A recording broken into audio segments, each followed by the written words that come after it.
All right, this is the Nose Perfect device. And what you do is you grab it with 2 fingers, and that allows you to kind of open it up. It has 2 little pads here that can be adjusted, kind of like eyeglass pads. And those are what's just going to slide into the nostrils.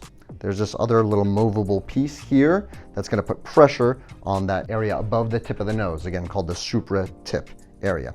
So we're going to give this to Melanie. She's going to put it in her nose, and it looks kind of funny. It looks like a torture device, but it does a great job of putting pressure and reshaping the nose so we have that nice break at the tip of the nose.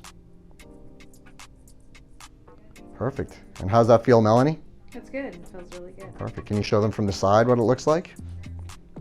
Great. Again, looks kind of funny, looks like it extends, but most patients say it's very, very comfortable, and it does an amazing job of keeping the swelling down. You wear it about 1 to 2 hours a night.